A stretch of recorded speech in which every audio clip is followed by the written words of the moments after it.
Recently, fintech has been driving continuous innovation in global financial services.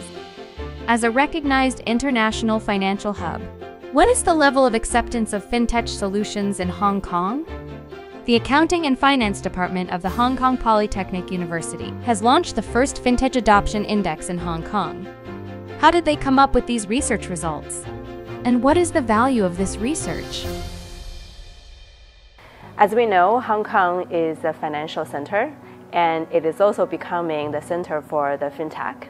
So it is important for us to understand the landscape of fintech in Hong Kong. There are currently several surveys done on the fintech sector already, but they are mostly about the supply side of fintech. In this survey, we are focusing on the demand side. And what I mean by demand side is that we're studying why consumers are adopting fintech products and the reasons why they're not adopting fintech products. We're planning to do this survey over 2 years. We've done 2 batches already. The first batch was done in September 2022, and the second batch was done in January this year. So we have recently conducted a survey on fintech adoption in Hong Kong. There are over 2,000 respondents within our surveys.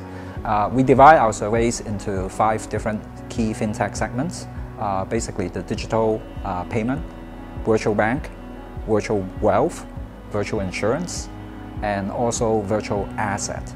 Now, in addition to virtual asset, we actually extend the category that is non-fungible token NFT. What we have found out is that the digital payment has the highest adoption rate. It has reached close to 91%.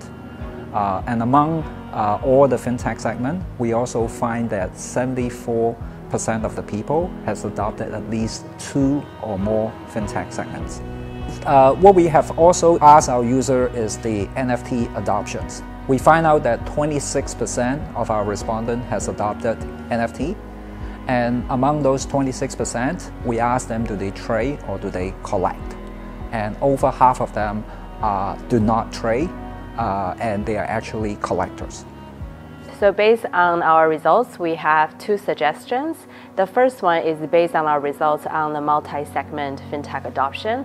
We find that over 74% of our respondents adopt 2 or more fintech products. So even though in the fintech industry we have different segments, but from the consumer's standpoint, it is more important to have an easier or convenience to use different fintech products.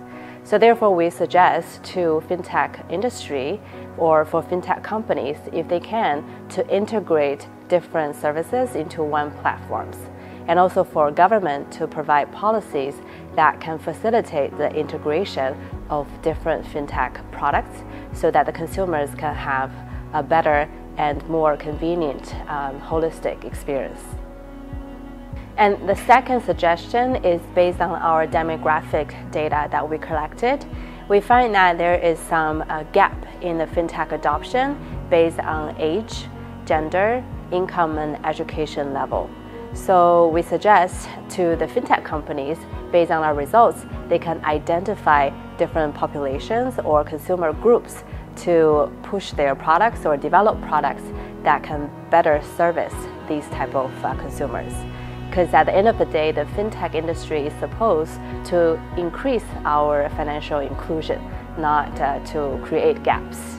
And we also want to provide recommendation to the government to provide subsidies or public education or other public government programs to promote the fintech adoption for these minority groups.